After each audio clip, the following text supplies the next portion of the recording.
अस्सलाम वालेकुम नाजरीन, उरहान सीरीज की अगली नई एपिसोड में खुश आमदीद। नाजरीन, हर बार की तरह इस बार भी हम इस एपिसोड के तमाम पार्ट्स आज ही के दिन अपलोड कर देंगे, तो जुड़े रहिए उम्र एक्सप्लेन के साथ। इस एपिसोड के आगाज में हम देखते हैं कि आर्मोडोस किले में जंग जारी और सारी होती है। शहनशाह को तीर लग चुका होता है और वो जमीन पर औंधे मुंह आ गिरता है। ये देखते साथ ही फ्लादियोस भागता हुआ शहनशाह के पास आता है और निहायत परेशान हो जाता है और फिर उनकी सांसों को देखता है, जबकि उरहान साहब भी ये सारा मंजर पास खड़े देख रहे होते हैं। अंदर किले में फातिमा खातून और नीलोफर खातून जब भागती हुई बाहर आ रही होती हैं तो उनके सामने डैफने के सिपाही आ जाते हैं। वो उनसे लड़ने लग जाती है और बहुत ही जल्द उन्हें मार डालती है। और फिर फातिमा नीलोफर से कहती, इंसान अपनी बहन के साथ ऐसा कैसे कर सकता है, मारने के लिए कैसे बुला सकता है। तो नीलोफर कहती, मैंने अपने दिल में दुश्मन को परवान चढ़ाया है फातिमा, उसे मारना भी मेरी जिम्मेदारी है। इस दौरान मजीद बड़ी तादाद में सिपाही वहां आ जाते हैं तो फातिमा और नीलोफर उनसे लड़ने लग जाती हैं। वो थोड़ी देर उनका मुकाबला करती हैं, लेकिन उनकी तादाद ज्यादा होने की वजह से वो नीलोफर और फातिमा पर हावी दिखाई दे रहे होते हैं। एक सिपाही ने जब अपनी पूरी कुव्वत के साथ फातिमा पर अपनी तलवार तानी हुई होती है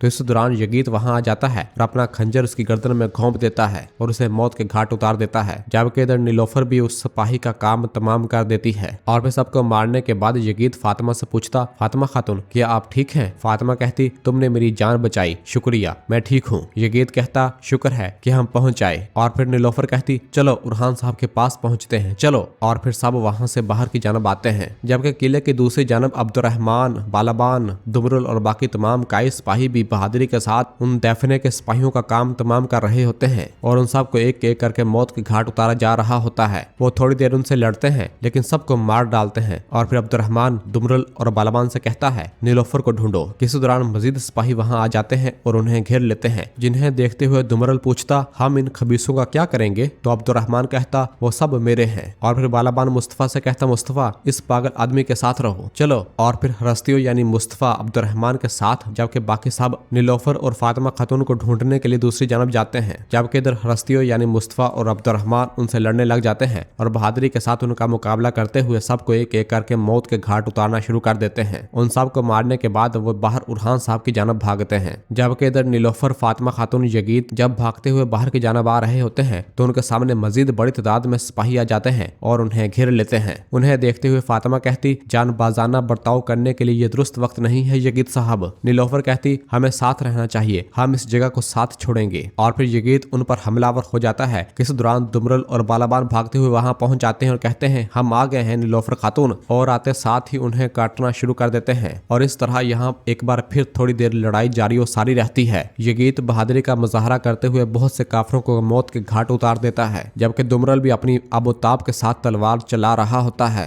बालाबान भी अपने सामने आने वाले हर एक दफने के सिपाही को काटता ही चला जा रहा होता है, जबकि नीलोफर और फातिमा खातून भी एक साथ लड़ते हुए उन्हें मौत के घाट उतार रही होती हैं। अभी वो यहाँ लड़ ही रहे होते हैं कि इस दौरान अब्दुर्रहमान, हरस्तियों और बाकी काई सिपाही भी भागते हुए वहां पहुंच जाते हैं और उन पर हल्ला बोल देते हैं और उन्हें जहन्नम वासल करना शुरू कर देते हैं। कितने में ही एक सिपाही बुलंद आवाज से कहता है, सुरमाओ, शहनशाह मर गया है, पीछे हटो। ये सुनते साथ ही उसके सिपाही पीछे हटना शुरू हो जाते हैं और वहां से भागना शुरू कर देते हैं। दफने के तमाम सिपाही वहां से एक एक करके भाग रहे होते हैं, जबकि दफने भी एक घर की खिड़की में छुपकर यह सारा मंजर देख रही होती है। जब वो अपने सिपाहियों को वहां से भागता हुआ देखती है तो गुस्से से कहती, लानत हो, और बहुत परेशान होते हुए कहती, अहमक लोग। और अंदर थोड़ी देर सोचने के बाद जोर जोर कर हंसना शुरू कर देती है और इसके बाद अपनी तलवार म्यान से बाहर निकालती है और उसे चूम कर अपने बाजू पर उस तलवार को फेर कर जख्म लगाती है और बाजू चीर डालती है और फिर तलवार पर लगा खून देकर हंसने लग जाती है। जबकि इधर बाहर फ्लादियोस जब शहनशाह की सांसों को देख रहा होता है तो कहता है, ये मरे नहीं है, ये जिंदा है। इस दौरान अब्दुर्रहमान, हरस्तियों और बाकी काई सिपाही भी उरहान साहब के पास पहुंच जाते हैं। और फिर फ्लादियोस उठता है और उरहान साहब से कहता, ये गद्दारी हम सब के साथ की गई है। और फिर परेशान होते हुए कहता, शहनशाह की जिंदगी तुम पर मुनहसर है उरहान, इस गद्दार के पीछे की ताकत कौन है, मैं जाकर इसका पता लगाऊंगा। तुम्हारे सिपाही शहनशाह को राहों की पहाड़ों की तरफ ले जाएं। यह सुनकर उरहान साहब अपने सिपाहियों को इशारा करता है तो काई सिपाही और बाज़ंतनी सिपाही शहनशाह को उठाकर वहां से ले जाते हैं। उरहान साहब फलादियोस से कहते, सिर्फ तुम्हें और मुझे मालूम होगा कि शहनशाह कहाँ है और वो जिंदा है। और फिर फलादियोस वहां से रवाना हो जाता है और उरहान साहब अब्दुर्रहमान को बुलाकर कहते, अब्दुर्रहमान यगीत को साथ ले लो और फलादियोस के पीछे जाओ, ख्याल रहे कि खाली हाथ ना लौटना।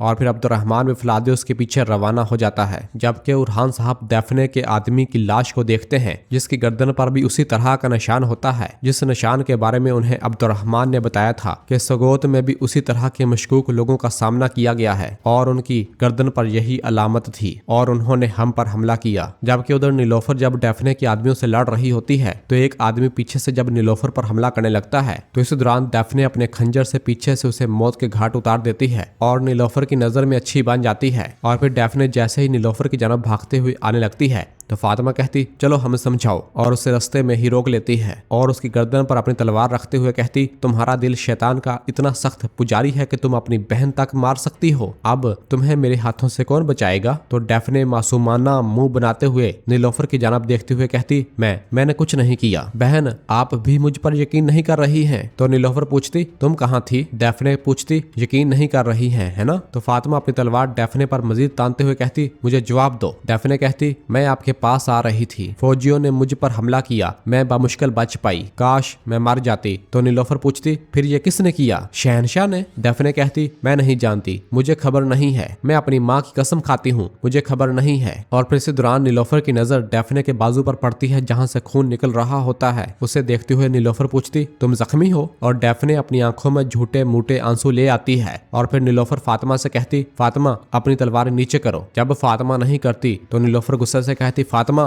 तलवार नीचे करो। तो फातिमा मजबूरन अपनी तलवार नीचे कर लेती है और फिर नीलोफर कहती, चलो उरहान साहब के पास पहुंचते हैं, चलो। और फिर सब बाहर उरहान साहब की जानब बढ़ते हैं और फिर अगले ही लम्हे नीलोफर खातून और बाकी सब भागते हुए बाहर आ जाते हैं और नीलोफर भागती हुई उरहान साहब के पास आती है और कहती है, उरहान अल्लाह का शुक्र है आप ठीक हैं। उरहान साहब कहते, अल्लाह का शुक्र है तुम भी ठीक हो। और फिर फातिमा से कहते, फातिमा क्या तुम ठीक हो। फातिमा कहती, हम ठीक हैं भाई, ये कौन है और इन्होंने हम पर क्यों हमला किया। और फिर डैफने आसपास देखते हुए पूछती, शहनशाह कहाँ है या कहीं। तो उरहान साहब कहते, वो जिंदा है और शदीद जख्मी है, इलाज के लिए भेजा है। तो डैफने कहती, खुदावंद का शुक्र है। उरहान साहब कहते, नीलोफर फातिमा तुम दोनों कबीले जाओ, डैफने को भी साथ ले लो, चलो। और फिर सब वहां से रवाना होते हैं और उरहान साहब बाकी सबसे मुखातब होकर कहते, सरदारान सिपाहियों, हमें इस मंसूबे में किसी ने घसीटा है, इन्हें ढूंढ कर इनसे जवाब तलबी करेंगे, चलो शाबाश। और फिर उरहान साहब अपने सिपाहियों को लेकर वहां से रवाना होते हैं। जबकि इधर काई कबीले में हम देखते हैं कि एक मेहमान खातून मलहून से कहती, हम खानदान की तश्कील करके ही वापस जाना चाहते थे मगर। तो मलहून कहती, हम पहले जरा सोच लें और मशवरा कर लें, फिर जो भी बेहतर होगा इसके मुताबिक हम आपको खबर कर देंगे। जबकि उधर इब्राहिम हलीमा के पास जाता है और कहता है, जाने से पहले आपको देखकर बहुत खुशी हुई हलीमा खातून। तो हलीमा कहती, आप सूरज निकलते ही चले जाते तो ज्यादा बेहतर था, बहरहाल देर हो जाए तो चलेगा मगर हम एक ना हूँ। तो इब्राहिम कहता, कोई मसला नहीं है, कबीले का रास्ता कठिन है लेकिन मैं कठिन रास्ते को बहुत पसंद करता हूँ, मैं फिर आऊंगा। जबकि इस दौरान दरसून भी वहाँ ये सारा मंजर देख रहा होता है। हलीमा इब्राहिम से कहती, बेकार में यहाँ आने की जहमत ना कीजिएगा, आपको थकान के अलावा कुछ नहीं मिलेगा। तो इब्राहिम कहता, हलीमा खातून। हलीमा कहती, देखें चूंकि आप यहाँ मेहमान हैं। इस दौरान दरसून पीछे से एक टोकरी इब्राहिम के पास फेंकता है तो नीचे पड़ा कीचड़ इब्राहिम के पाँव पर लग जाता है। यह देखकर इब्राहिम दरसून से कहता, तुम क्या कर रहे हो नीच आदमी। तो दरसून कहता, माजरत, हम कभी कभार खुद को कचड़े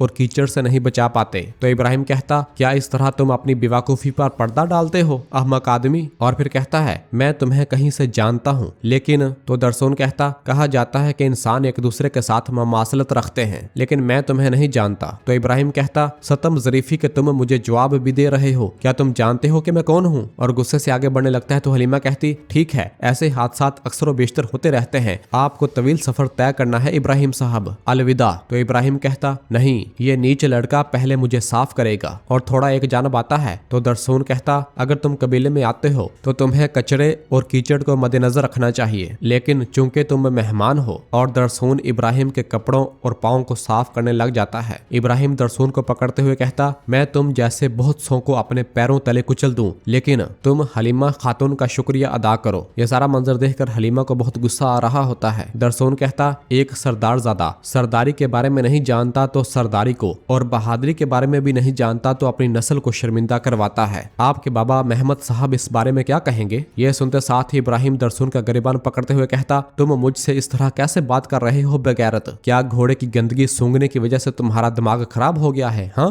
और जैसे ही दरसून पर हल्ला बोलने लगता है तो दरसून उसे घुमाते हुए कीचड़ में फेंक देता है। यह देखते साथ ही हलीमा कहती, अरे दरसून तुम क्या कर रहे हो? जबकि इब्राहिम गुस्से से कहता, तुम्हारे ख्याल में तुम कौन हो? हाँ, तुम मुझे नीचा दिखाने की कोशिश कर रहे हो। और जैसे ही अपना खंजर निकालकर दरसून को मारने लगता है तो हलीमा अपनी तलवार आगे कर देती है और कहती है, खबरदार। जबकि इस दौरान मलहून खातून भी वहां आ जाती है और गुस्से से पूछती है, यहाँ क्या हो रहा है? और ये सारा मंजर देखती है। और नाजरीन इसी जगह पर एपिसोड खत्म करते हैं। मिलते हैं बहुत जल्द अगली एपिसोड के साथ। वीडियो को लाइक कर दें और जिन दोस्तों ने अभी तक चैनल सब्सक्राइब नहीं किया वो जल्दी से चैनल सब्सक्राइब कर दें और बेल आइकन यानी घंटी वाले निशान को भी प्रेस कर दें ताकि आने वाले एपिसोड्स आपको आसानी मिल सकें। दुआओं में याद रखें। अल्लाह हाफिज।